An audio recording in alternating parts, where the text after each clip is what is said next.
आज हम एक ऐसी ट्रेडर की कहानी में उतर रहे हैं जिनका नाम सुनते ही मतलब करेंसी की दुनिया के बड़े बड़े दिग्गज भी एक बार सोचते हैं। उन्हें कहते हैं सुल्तान ऑफ करेंसीज, यानी बिल लिपशुट्ज। और ये सुल्तान नाम उन्हें ऐसे ही नहीं मिला। हमारे पास जो स्रोत हैं वो बताते हैं कि एक वक्त था जब वो अकेले अपने दम पर करेंसी बाजार की दिशा बदल सकते थे। कमाल है। लेकिन दिलचस्प बात यह है कि ये कहानी किसी बड़ी इन्वेस्टमेंट फर्म से नहीं बल्कि एक कॉलेज के डॉर्म रूम से शुरू होती है। यही तो इस कहानी की सबसे हैरान करने वाली बात है। आज हमारी कोशिश यही समझने की है कि कोई सिर्फ $12,000 यानी उस वक्त के हिसाब से कुछ लाख रुपए से शुरुआत करके $300 मिलियन से ज्यादा का साम्राज्य कैसे खड़ा कर सकता है। बिल्कुल। ये कहानी सिर्फ पैसों के बारे में नहीं है बल्कि उस मानसिकता को समझने के बारे में है जो हार को जीत में बदल देती है। एकदम सही। ये कहानी सिर्फ ट्रेडिंग के दांव पेंच के बारे में नहीं है। यह है अनुशासन, मनोविज्ञान और अपनी सबसे बड़ी गलतियों को अपनी सबसे बड़ी ताकत बनाने के बारे में। तो ये कहानी शुरू कहाँ से होती है? मतलब क्या वो पैदाइशी ट्रेडर थे? क्या उनके परिवार में सब यही करते थे? परिवार में माहौल तो था। उनके पिता एक इन्वेस्टमेंट बैंकर थे, लेकिन बिल की राह बिल्कुल अलग थी। उनका जन्म 1956 में न्यूयॉर्क की एक साधारण मिडिल क्लास फैमिली में हुआ। अच्छा। और कमाल की बात यह है कि उन्होंने शुरुआत में फाइनेंस की पढ़ाई की ही नहीं। वो कॉर्नेल यूनिवर्सिटी गए आर्किटेक्चर पढ़ने। आर्किटेक्चर मतलब बिल्डिंग डिजाइन से करेंसी ट्रेडिंग तक, ये तो बहुत बड़ा जंप है ना? बहुत बड़ा। तो ये सब शुरू हुआ एक दुखद घटना से। जब वो कॉलेज में ही थे, उनकी दादी की मृत्यु हो गई और उन्हें विरासत में $12,000 मिले। सिर्फ $12,000? हाँ। ज्यादातर लोग शायद उन पैसों से गाड़ी खरीद लेते या कहीं घूमने चले जाते, लेकिन बिल ने उन पैसों को स्टॉक मार्केट में लगा दिया। ने कॉलेज के डॉर्म रूम से। और नतीजा क्या रहा? नतीजा किसी फिल्म की कहानी जैसा था। कुछ ही महीनों में उन्होंने उन $12,000 को कितना बना दिया? $2.5 लाख में बदल दिया। मतलब रकम 20 गुना से भी ज्यादा हो गई। क्या बात कर रही हैं? ये तो अविश्वसनीय है। मतलब वो रातों रात अमीर बन गए। कहानी यहीं खत्म हो जानी चाहिए थी। यही तो कहानी का असली ट्विस्ट है। ये सफलता असल में उनके लिए एक जाल साबित हुई। उन्हें लगा कि उन्होंने बाजार का कोड क्रैक कर लिया है, कि वो कभी गलत हो ही नहीं सकते। इसे कहते हैं ओवर कॉन्फिडेंस, यानी अति आत्मविश्वास। और मैं अंदाजा लगा सकती हूँ कि इस अति आत्मविश्वास का अंजाम अच्छा नहीं हुआ होगा। बिल्कुल अच्छा नहीं हुआ। सिर्फ एक गलत फैसले, एक गलत ट्रेड ने उनका सब कुछ छीन लिया। पूरा का पूरा $2.5 लाख का पोर्टफोलियो साफ हो गया। वो वापस शून्य पर आ गए। सोच कर ही डर लगता है। मतलब कॉलेज का एक लड़का जो कुछ ही महीनों में करोड़पति बनने का सपना देख रहा था, वो एक ही झटके में वापस वहीं पहुंच गया जहां से शुरू किया था। किसी का भी हौसला टूट जाता। और यहीं पे एक आम इंसान और बिल लिपशुट्ज में फर्क पता चलता है। ज्यादातर लोग हार मान लेते, लेकिन बिल ने उस तबाही को अपनी सबसे बड़ी यूनिवर्सिटी बना लिया। उन्होंने बाद में कहा भी, ये मेरा पहला और सबसे बड़ा मिस्टेक था, लेकिन इसी ने मुझे ट्रेडर बनाया। मतलब उस एक रात में उन्होंने वो सबक सीखा जो शायद कोई बिजनेस स्कूल भी नहीं सिखा सकता था। हाँ, रिस्क मैनेजमेंट, यानी रिस्क मैनेजमेंट का सबसे बड़ा सबक। अच्छा, तो यहीं से उनका पहला उसूल बना होगा कि अपनी पूरी ताकत एक ही दांव पर मत लगाओ। बिल्कुल। उनका सबसे पहला और सबसे जरूरी नियम यहीं से निकला। अपनी कुल पूंजी का सिर्फ 1 से 2% ही किसी एक ट्रेड में दांव पर लगाओ। इससे थोड़ा और आसान भाषा में समझाएंगे? इसे ऐसे समझिए, अगर आप जंग लड़ने जा रहे हैं तो आप अपने सारे सैनिक एक ही लड़ाई में नहीं झोंक देंगे, है ना? लिपशुट्ज का नियम था कि हर ट्रेड एक छोटी सी लड़ाई है और उसमें इतने ही सैनिक भेजो कि अगर हार भी गए तो आपकी पूरी फौज बची रहे। वाह, मतलब मुनाफे से ज्यादा जरूरी है पूंजी को बचाना। बिल्कुल। उस दिन के बाद उन्होंने अपनी पूंजी को बचाना मुनाफा कमाने से ज्यादा जरूरी समझा। तो इस झटके के बाद उन्होंने क्या किया? वापस आर्किटेक्चर की तरफ चले गए? नहीं, उल्टा उन्होंने फाइनेंस की दुनिया में और गहराई से उतरने का फैसला किया। उन्होंने वॉर्टन स्कूल ऑफ बिजनेस में MBA के लिए दाखिला लिया। अच्छा। अब वो सिर्फ अपनी गट फीलिंग पर नहीं बल्कि किताबी ज्ञान और रणनीति के साथ बाजार को जीतना चाहते थे। और 1982 में वो उस वक्त की सबसे बड़ी इन्वेस्टमेंट फर्म्स में से एक सैलोमन ब्रदर्स में शामिल हो गए। और वहाँ भी उन्होंने तेजी से तरक्की की होगी। बहुत तेजी से। उन्होंने एक जूनियर एनालिस्ट के तौर पर शुरुआत की थी, लेकिन उनकी प्रतिभा को चमकने में ज्यादा वक्त नहीं लगा। वो बहुत जल्द कंपनी के फॉरेक्स डेस्क पर पहुंच गए। और वो समय भी फॉरेक्स के लिए काफी रोमांचक था, जहां दुनिया की करेंसीज के रेट बहुत तेजी से ऊपर नीचे हो रहे थे। बिल्कुल। और बिल का ट्रेडिंग स्टाइल इस माहौल के लिए एकदम परफेक्ट था। वो सिर्फ कंप्यूटर स्क्रीन पर लाइनें और चार्ट्स नहीं देखते थे। उनका स्टाइल था macro analysis plus gut feel का एक अनोखा मिश्रण। एक मिनट, ये मैक्रो एनालिसिस क्या होता है? क्या इसका मतलब है कि वो सिर्फ चार्ट्स नहीं बल्कि पूरी दुनिया में क्या चल रहा है इस पर नजर रखते थे? सही पकड़ा। वो सिर्फ ये नहीं देखते थे कि डॉलर का भाव क्या है, बल्कि ये भी समझते थे कि अमेरिका में ब्याज दरें बढ़ने या जापान में कोई राजनीतिक बदलाव होने से डॉलर पर क्या असर पड़ेगा। मतलब वो पूरी दुनिया को एक शतरंज की बिसात की तरह देखते थे।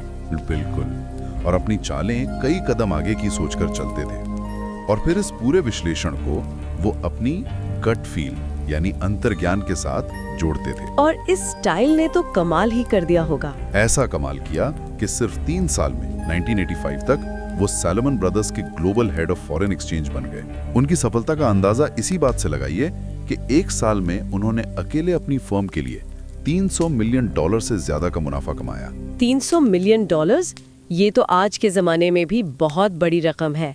लेकिन उनकी सबसे बड़ी आजमाइश तो शायद 1987 में हुई थी, जिसे ब्लैक मंडे कहते हैं। हाँ, वो दिन जब अमेरिकी शेयर बाजार एक ही दिन में 22% से ज्यादा टूट गया था। दुनिया भर में हाहाकार मच गया था। लोग अपनी जिंदगी की जमा पूंजी गंवा रहे थे। सही कहा। लेकिन जब शेयर बाजार का जहाज डूब रहा था, तब बिल लिपशुट्स अपनी नाव में मजे से तैर रहे थे। कैसे? उन्होंने ऐसा क्या अलग किया? उन्होंने फॉरेक्स बाजार में सही दांव लगाए। जब डॉलर गिर रहा था तो उन्होंने दूसरी करेंसीज पर दांव लगाया।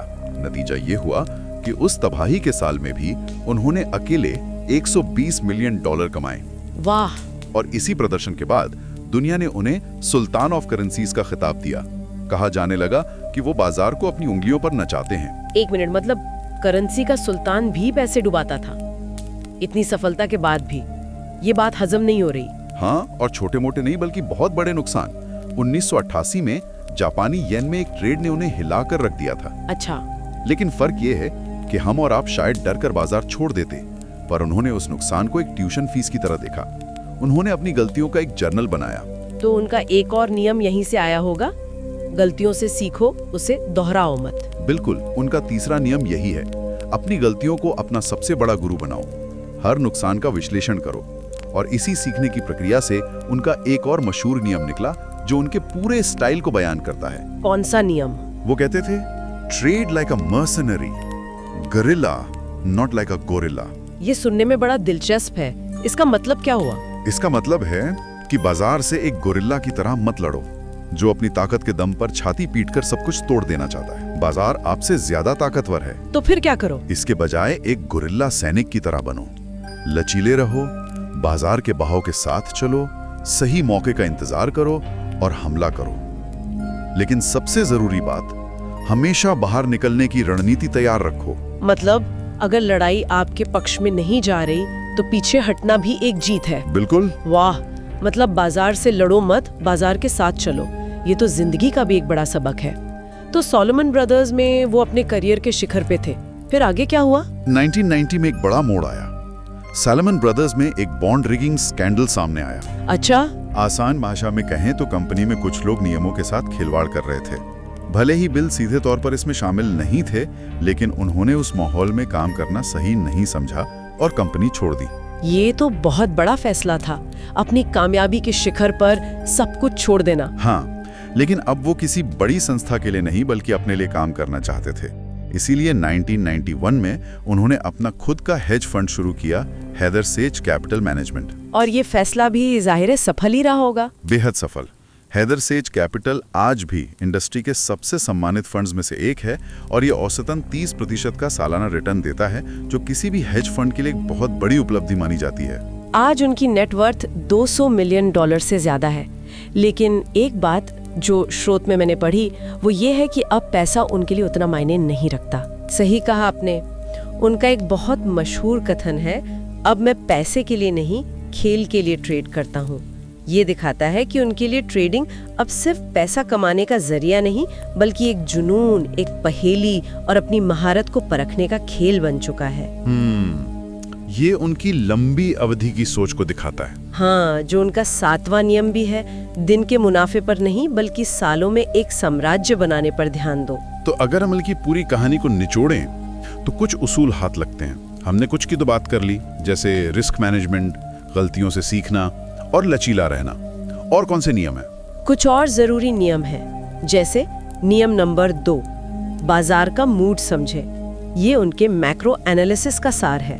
सिर्फ चार्ट मत देखो, दुनिया में क्या चल रहा है, खबरें, राजनीति, अर्थव्यवस्था, सब पर नजर रखो। और धैर्य वाला नियम भी था। हाँ, धैर्य रखो, सही मौके का इंतजार करो। सिर्फ ट्रेड करने के लिए ट्रेड मत करो। जल्दबाजी में लिए गए फैसले अक्सर नुकसान ही देते हैं। और एक नियम उनकी गट फील से जुड़ा हुआ भी था, है ना? बिल्कुल। उनका छठा नियम, अपने अंतर्ज्ञान को मानो। डेटा और विश्लेषण जरूरी है, लेकिन सालों के अनुभव से जो एक भीतरी आवाज बनती है उसे नजरअंदाज मत करो। वो कहते थे कि बेहतरीन ट्रेड वो होता है जहां आपका दिमाग और आपका दिल दोनों हाँ कहें। तो बिल लिप्शुत्ज की ये पूरी यात्रा, एक कॉलेज के डॉर्म रूम से करेंसी के सुल्तान बनने तक का सफर हमें यही सिखाती है। ये साफ है कि बाजार में सफलता किस्मत का खेल नहीं है, बल्कि ये अनुशासन, लगातार सीखने की इच्छा और सही मानसिकता का नतीजा है। और अंत में उनका एक बहुत ही शक्तिशाली विचार है जो हर ट्रेडर और निवेशक के लिए एक सबक है। उन्होंने कहा था, if most traders would learn to sit on their hands 50% of the time, they would make a lot more money. इसका मतलब कि ज्यादातर समय कुछ न करना ही सबसे बेहतर होता है। बिल्कुल। इसका सीधा सा मतलब है कि हर हलचल पर कूद पड़ना जरूरी नहीं है। कभी कभी सबसे समझदारी भरा फैसला कोई भी फैसला न लेना होता है। धैर्य शायद ट्रेडिंग की दुनिया का सबसे बड़ा हथियार है। सबसे बड़ा। ये तो बहुत गहरी बात है। और इसी विचार के साथ एक सवाल मेरे दिमाग में आ रहा है। पूछिए। आज के इस दौर में जहां एल्गोरिदम और एआई ड्रिवन ट्रेडिंग का बोलबाला है, जहां मशीनें एक सेकंड के लाखों हिस्से में ट्रेड कर रही हैं, वहां बिल लिप्शुत्ज की गट फील और मानवीय अंतर्ज्ञान पर आधारित रणनीति कितनी प्रासंगिक है? क्या एक इंसान का दशकों का अनुभव और उसकी अंतरात्मा की आवाज आज भी मशीनों की सुपरफास्ट कैलकुलेशन पर भारी पड़ सकती है? इस पर सोचना वाकई दिलचस्प होगा।